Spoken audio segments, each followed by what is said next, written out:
Taking the time to know it's a tough time for you, and I'm safe to get back off. Okay, that is Victor Ike.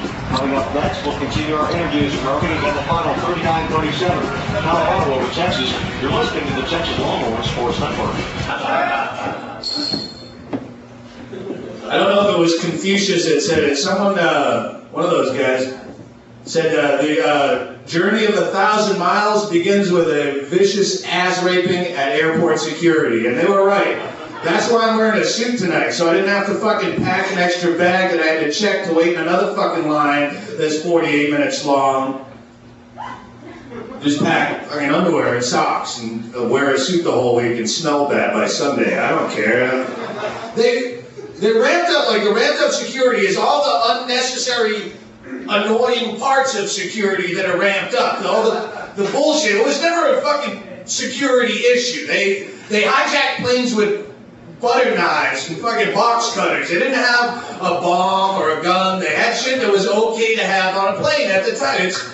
Maybe you're going to Cleveland to open a box. You don't, it was okay. That wasn't a fucking issue. And now you go through and they're opening every third grandmother's piss bag on a long banquet table to make sure she didn't pass a sharp stone.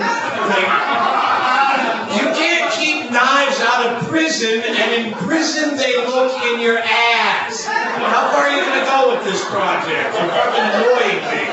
I have this chest of smut toys that I get. This smut guy is a long story, but it's a smut shop over in Utah. I get all, like and I'm traveling with them from now on. I'm packing my bag full. I'll get the fucking 3-foot strap on and smear it with chocolate syrup, make it look shit stained, and look as nervous as possible when I go through security. Oh, Christ, don't look in my bag, and make them pull that shit out. Yeah, you're not going to embarrass me. You know me. I'm not going to be embarrassed. No, pull it off. You know what? As a matter of fact, I didn't pack my own bag. Keep going through. Don't stop now. No, there's fucking anal beads with fucking pieces of bloody flesh glued to it. Yeah, pull it out in front of everyone.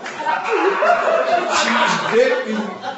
You get some gate-mouthed National Guard guy standing next to the guy who doesn't do anything now. Like, what do? You fucking stare like fucking horse-headed at people like with an unloaded weapon. You're not even a fucking military guy. It's Dave that changes my oil. He doesn't.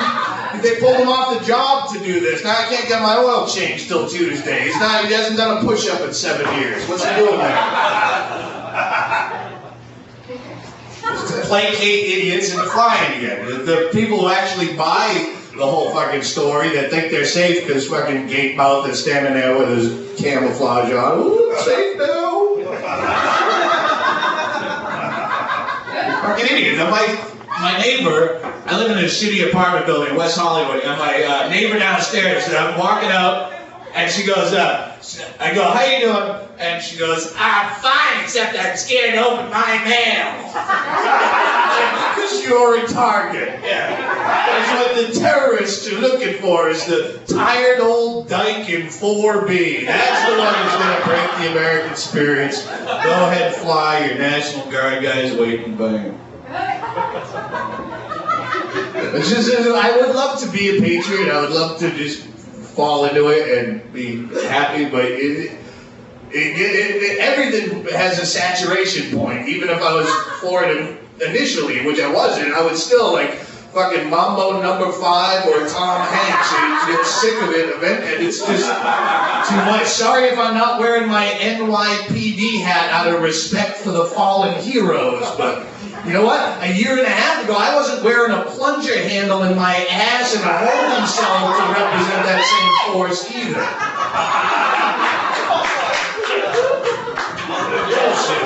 American spirit, the American generosity they got. And you know, there's been a big outpouring of generosity, yes. You know, it's too bad that plane didn't fuck up and hit a homeless shelter. Oh, that many of you chucking billions of dollars at those people for a change. There's more than 4,000 of those bodies all over the streets in New York City, and now they're kicking them out of the way to drop off a check at Ground Zero.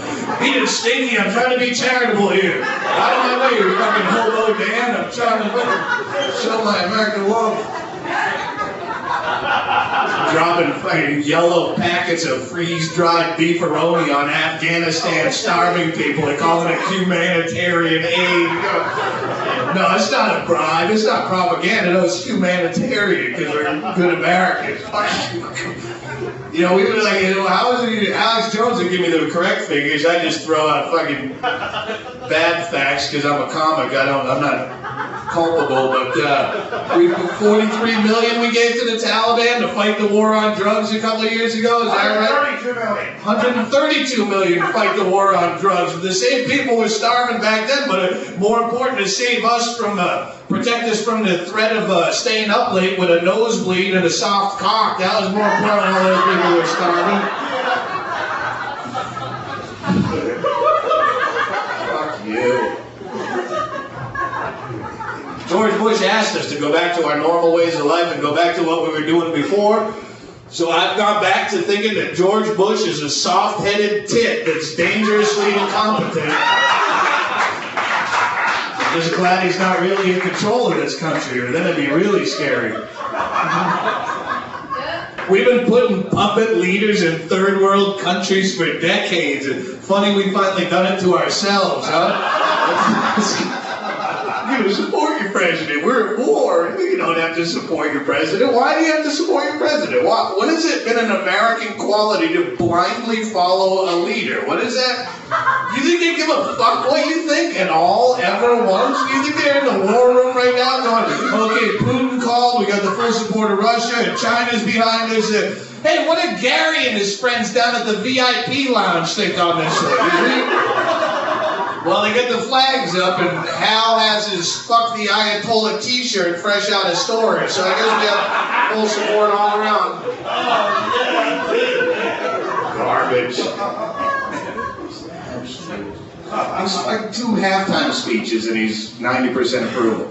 He's never said one bright thing just walking down the street being called upon, but you get a fucking halftime speech that's written for him.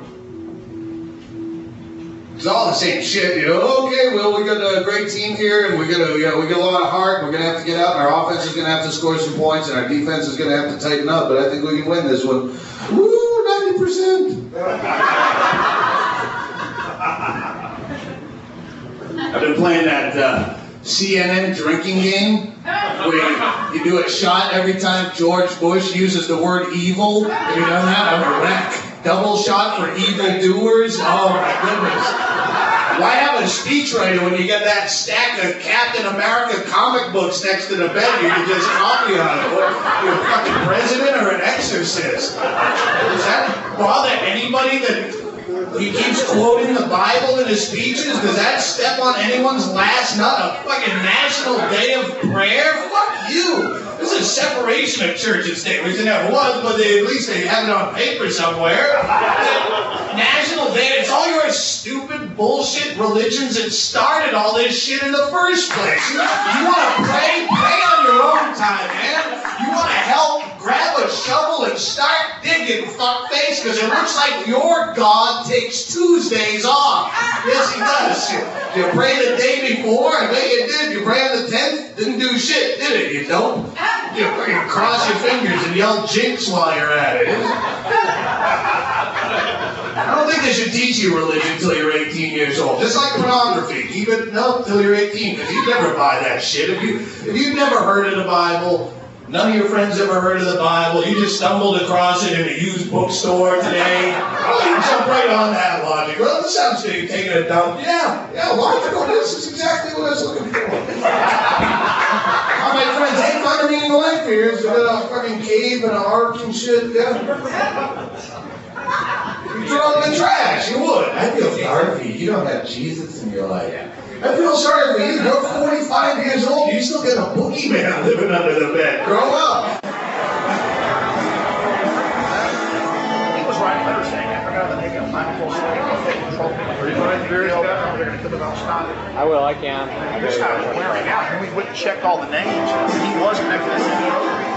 They don't even care anymore.